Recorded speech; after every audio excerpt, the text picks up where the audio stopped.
अगर आपको लगता है कि लग्जरी ब्राइडल लुक सिर्फ एक्सपेंसिव प्रोडक्ट्स के साथ ही आ सकता है, तो ये वीडियो देखने के बाद मैं आपकी सोच बदलने वाला हूँ।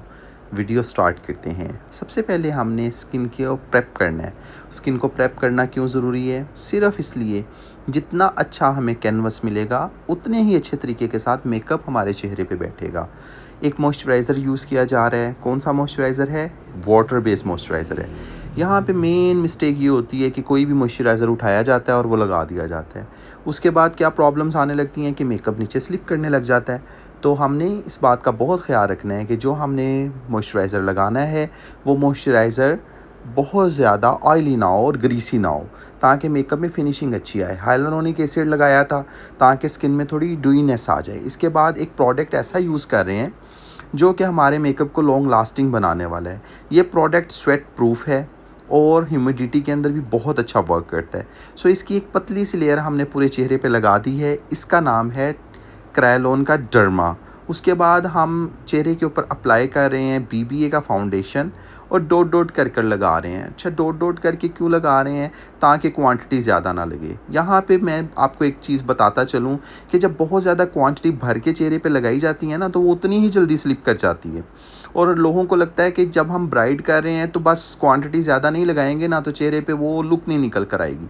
असल में क्या होता है कि लेयर इतनी मोटी हो जाती है और चेहरे के ऊपर इतनी ज़्यादा एक अलग सी तह बन जाती है कि बाद में फिर बिल्कुल नेचुरल नहीं वो दिखती और अच्छी सी उसकी लुक भी नहीं आती।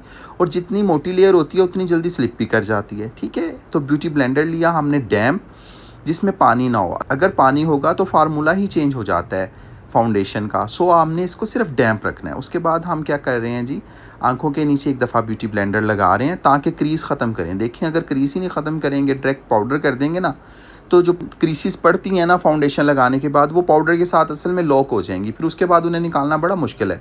पाउडर यूज़ किया जा रहा है यहाँ पे गैब्रीनी का। ये एक ऐसा पाउडर है जो कि चेहरे के ऊपर फिनिशिंग भी देता है और चेहरे को बहुत ज़्यादा हैवी भी नहीं दिखाता।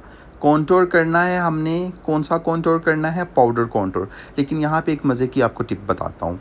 कॉन्टोर देखें करने के लिए ना, अगर आप डार्क शेड का कॉम्पैक्ट पाउडर यूज़ करेंगे ना, तो स्किन का टेक्सचर और भी अच्छा रहेगा। देखिए, अब मेकअप में बहुत ज़्यादा चेंज आ गया है। उस चेंज को मद्देनज़र रखते हुए हमें सबसे ज़्यादा वर्क करना होता है कि मेकअप के बाद जो स्किन है वो स्किन लगे और बहुत ज़्यादा हैवी फील ना दे। तो अगर आप कॉम्पैक्ट पाउडर लेकर उसके साथ कॉन्टोर करेंगे और उसको डार्क शेड का ले लेंगे ना, तो फिनिशिंग बहुत ही अच्छी निकल कर आएगी। ठीक हो गया।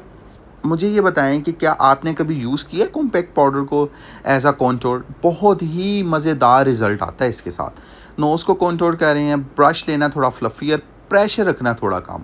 आपने अक्सर देखा होगा कि जब भी नोज़ पे कॉन्टोर होता है तो नोज़ के ऊपर छोटे छोटे काले रंग के डॉट्स बन जाते हैं। आपको पता है उसकी क्या वजह है? उसकी सबसे बड़ी वजह ये है कि उसको आप बहुत प्रेशर के साथ लगाते हो ना जब कॉन्टोर को, तो वो बहुत ज़्यादा नोज़ के ऊपर ना, लाइक वो जो छोटे छोटे बम्प्स होते हैं ना, उनको प्रोमिनेंट कर देता है। उसके ऊपर ब्लैक कलर का पिगमेंट जम जाता है। ठीक है, तो आई होप कि आपका ये मसला भी अब हल हो गया होगा। उसके बाद हमने ब्लश ऑन लगाया और मैट कलर का ब्लश ऑन था, और ब्लश ऑन को हमने जस्ट एप्पल ऑफ चीक्स पे लगाया और उसको सॉफ्टली ब्लेंड भी कर दिया। सबसे मेन चीज़ की बारी आ गई है। इसको हम कहते हैं आईब्रो शेप करना। पूरे चेहरे का फ्रेम हम इस वक्त बना रहे हैं। किन बातों का ख्याल रखना है? सबसे पहले तो जो आईब्रो का स्टार्ट है उसको कभी डार्क ना होने दें। अगर वो एक दफ़ा डार्क हो गया तो बाद में आप उसको रगड़ते रहेंगे, वो लाइट नहीं होगा। बेहतरीन तरीका है कि उस जगह को खाली छोड़ दें, स्पूली की मदद के साथ उसको ब्लेंड करते हुए फिल कर लिया करें। इसके बाद आइज़ के ऊपर हम लगा रहे हैं, ब्रो बोन के ऊपर एक शाइन वाला शेड। कलर मैं यूज़ कर रहा हूँ, बिल्कुल स्किन सा कलर है। देन फिर मैंने पूरे चेहरे को एक हाइड्रेटिंग मिस्ट के साथ ना वेट कर दिया। क्यों वेट कर दिया? ताकि जो हमने थोड़ा बहुत पाउडर यूज़ किया था स्किन को लॉन्ग लास्टिंग बनाने के लिए, अगर हम उसको एज इट इज़ छोड़ देंगे तो वो बहुत पाउडरी लगेगा। लेकिन अगर हम उसको साथ में मिस्ट यूज़ कर देंगे, उसके ऊपर कोई हाइड्रेटिंग अच्छा सा स्प्रे यूज़ कर देंगे, तो उससे क्या होगा कि स्किन का टेक्सचर दोबारा से नॉर्मल हो जाएगा और स्किन बहुत अच्छी भी लगने लग जाएगी।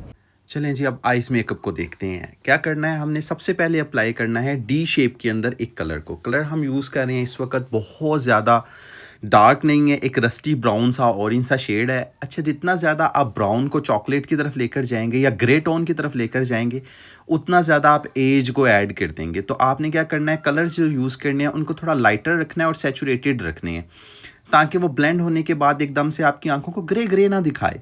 ठीक है। डी शेप के अंदर हमने इसको लगाया, सेम वही कलर हम आंखों के नीचे भी अप्लाई कर देंगे और उसको फिर हल्का सा पिंक कलर के साथ मिक्स कर देंगे, डिफ्यूज़ कर देंगे। इनर आई के ऊपर मैं यूज़ कर रहा हूँ शी ग्लैम का ये एक स्टिक आता है, बहुत प्यारी खूबसूरत शाइन देता है, ट्विंकल ट्विंकल करती हुई।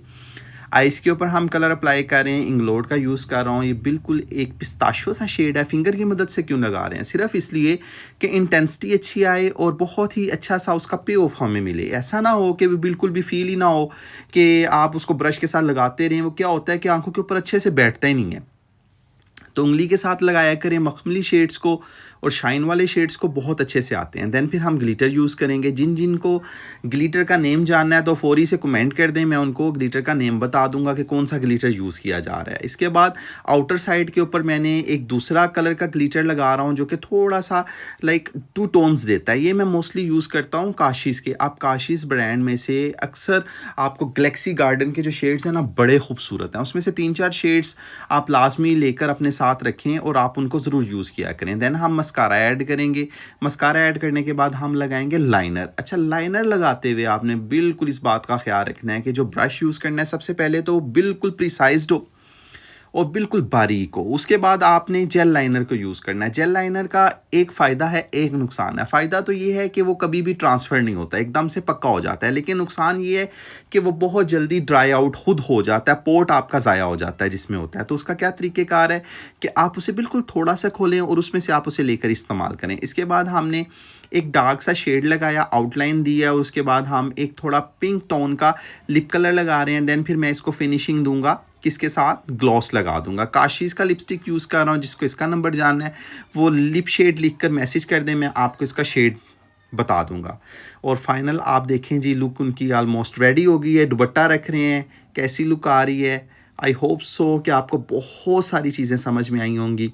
चेहरे का ग्लो देखें, चेहरे का शाइन देखें। जैसे जैसे टाइम गुजरता है आपके चेहरे पे ग्लो बढ़ता जाता है, क्योंकि आपने क्वांटिटी और आपने उसकी जो टेक्निक है उसको प्रॉपरली वे में यूज़ किया होता है। इंशाल्लाह ताला मिलते हैं किसी और वीडियो में। अल्लाह हाफिज़।